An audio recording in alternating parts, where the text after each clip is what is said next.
Hello again, viewers. If you've chosen to join me for the episodes focusing on the SS Aqua, I'm definitely very grateful, because they're fairly relaxing trips with some reasonably leveled Pokemon that you can repeat over and over in the Generation 2 games. If you're playing the remakes, you can't rematch these trainers, which is kind of unfortunate, but then again there are better methods of rematching trainers, and if you find out the secrets to actually rematching the various trainers whose phone numbers you can get, you will be able to get better experience out of it.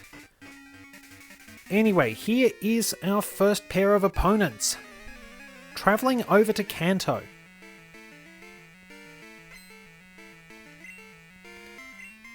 And we have Flareon.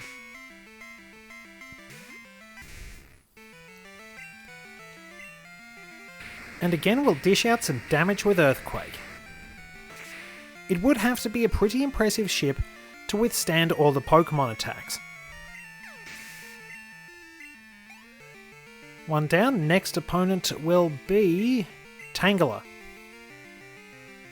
Think we might switch to Mersey for that one.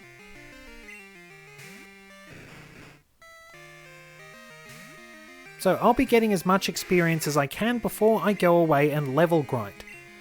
I'll be showing off the trip from Kanto to Johto in the episode after this, then doing some level grinding before we go and try to catch Lugia.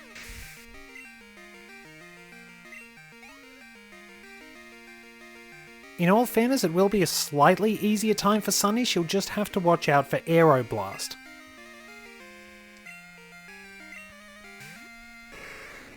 No, wait, she won't have to watch out for Aeroblast because Lugia doesn't have Aeroblast in Gold version. Likewise, Ho-Oh will not have Sacred Fire in Silver version.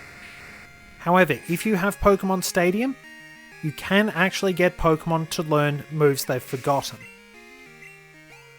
It would become much easier from Generation 3 onward. And there we go, first one down. Next opponent. Well, I already am the champion, so let's see how you're doing.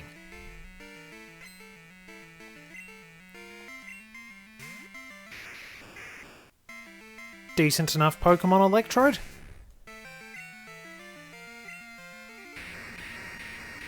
Of course, there will be a couple of spotlights in these episodes. If you want to catch those and you've been keeping up with them, then I'm definitely glad you came along.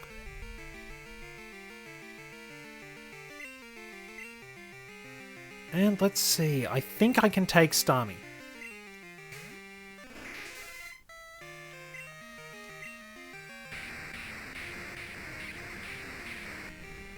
I suppose Fury Cutter hasn't been completely useless given it helped me catch Pokemon, so it was worthwhile using it in the end, just not quite in the way I intended it to. And Ninetales, which Gibson will take care of with Earthquake.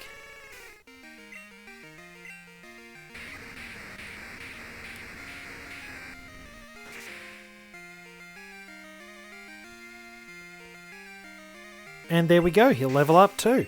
We'll put Mersey at the front next, and then Torture can have a go-round. Pretty solid stats, and good defense too.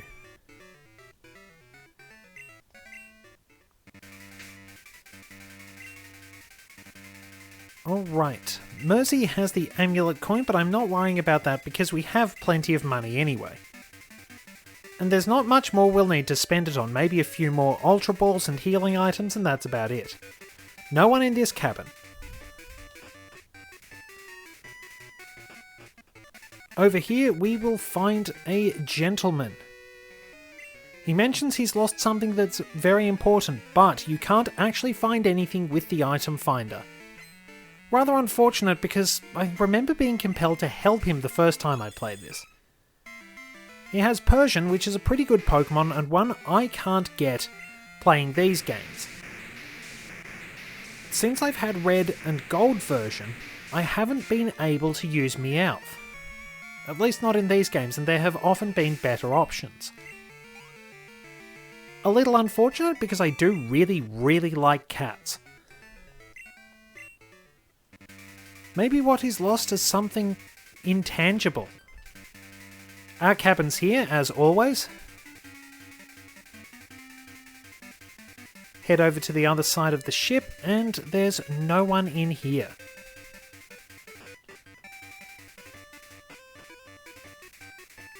But in here, we have a beauty we can battle.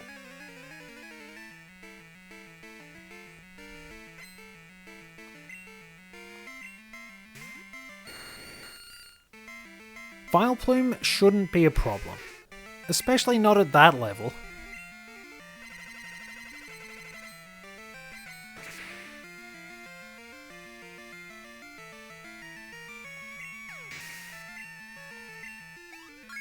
And we actually did get the level up. Very well done. Mercy's stats aren't fantastic, but she'll do a good enough job nonetheless. So I'll switch to Torture and keep him at the 4 for this. Okay. How's his experience going anyway? Bit of a way to go. And we take it down with Flame Wheel. A pretty mellow cruise really, we don't have to try that hard to defeat the trainers here. On these cruises, if you go to sleep and rest in your bed, you will automatically arrive at your destination port.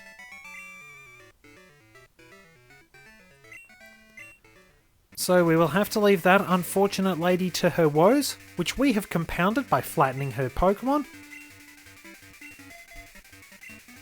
Or, I should actually use the pun, torturing her Pokemon. And we are going to battle a weirdo.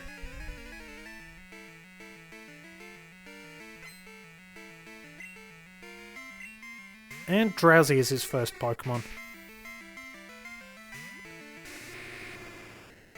The first 2 trainers we faced, the cool trainers, who would become ace trainers in later generations, always fairly impressive. These ones very disappointing given what you actually have to face in order to get here, and that's something I drum in a bit much. And Hypno, no surprise there.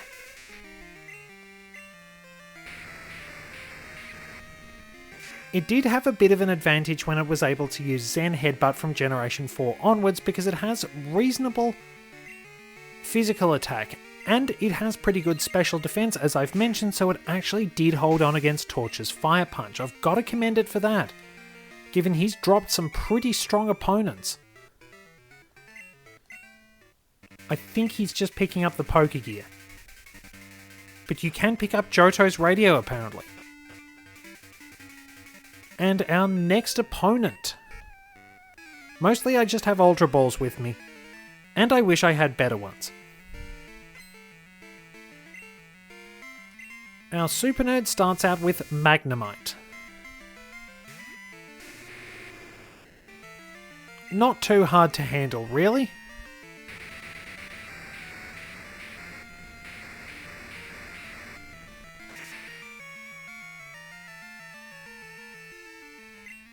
Really wish they would use fully evolved Pokemon.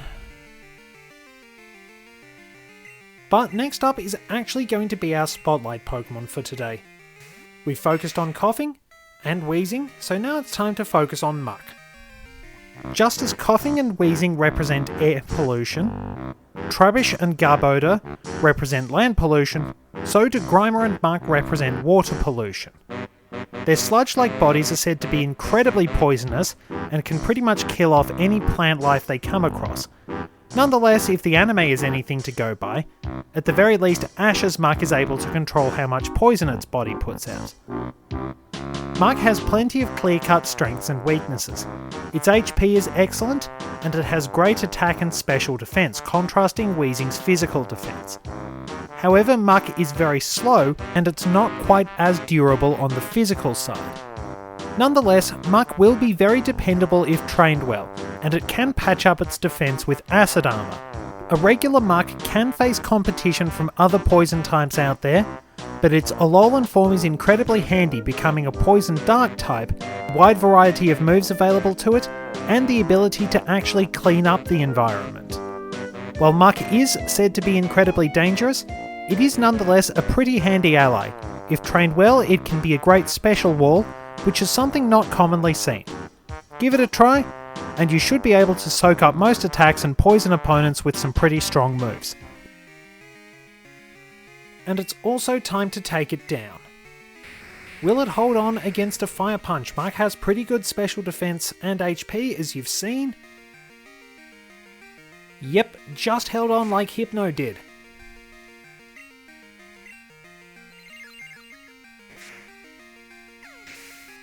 And down it goes.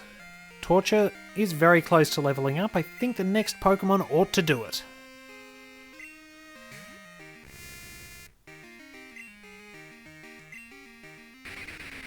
And this will wrap up the trainers on the main deck of the ship. We'll head a bit further below and dispatch the rest of them. And there we are, level 54. Actually, I'll keep him in the lead.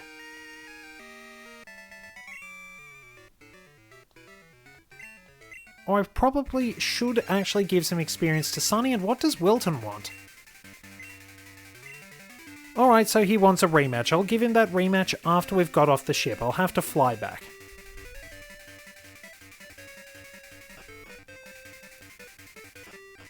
And downstairs we go. We have a Fisherman. So a well-placed Thunder Punch will take care of his Pokemon.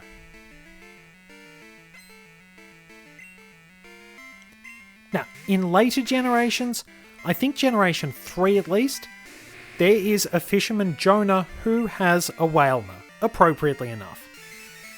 And Shelter decides to waste everyone's time by using Protect. As you've seen, it does display the attack missed message, even though this doesn't happen in later generations.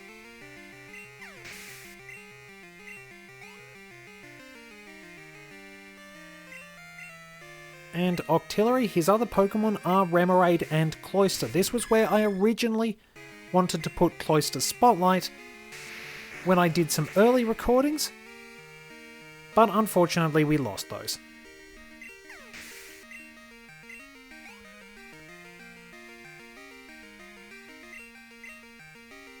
And we're slowly getting through this one.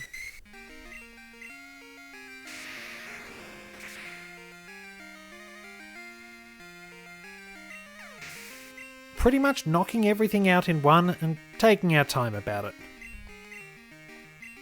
Will Cloyster actually waste time by using Protect? Nope.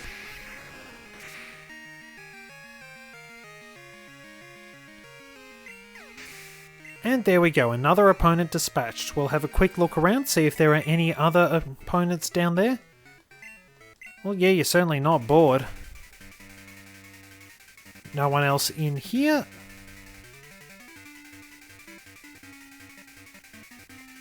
Come across here and we can battle a Sailor.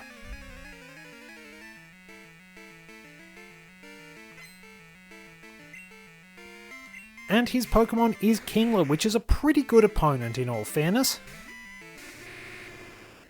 Gets much better from Generation 4 onwards, where it can actually use that great physical attack to its advantage, especially with Crabhammer becoming a physical move.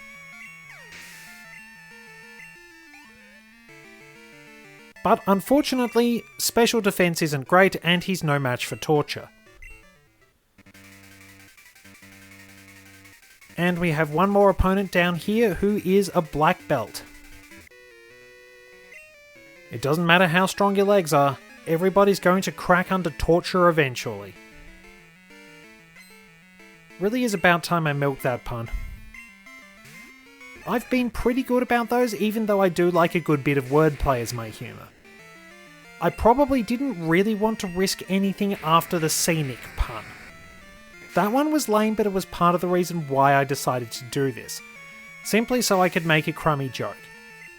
But it has been a lot of fun. It actually has been a great experience. You sort of realise how much everything has moved on, and in fairness you understand why it had to move on.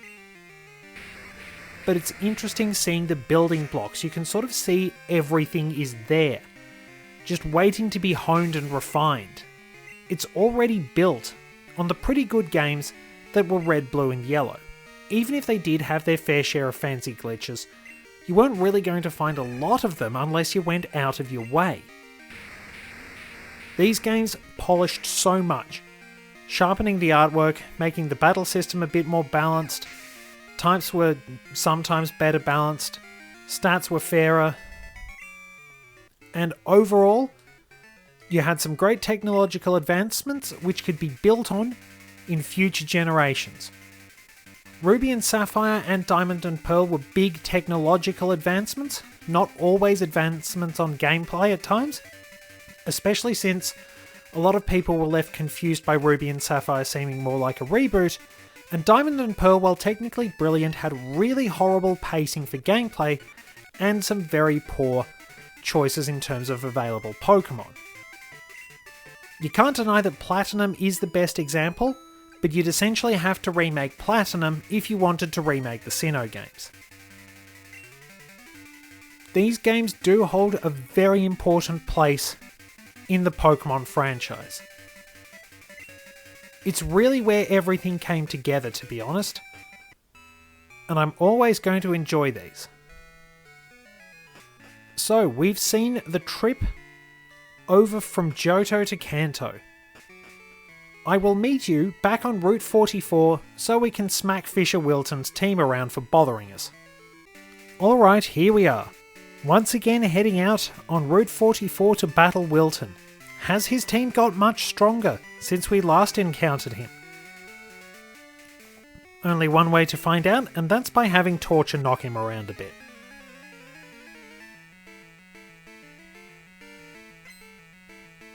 So, still 3 Pokemon. It's a Goldeen. His team has not improved. That is really disappointing. But the experience will get Torture up to level 55.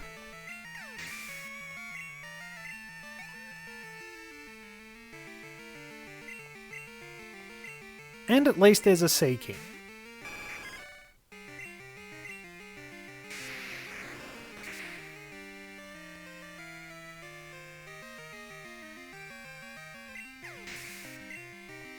And there we go, level 55.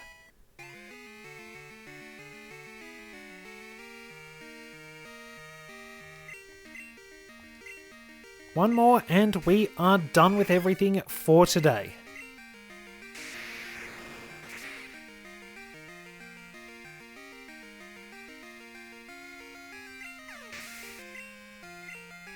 And well handled.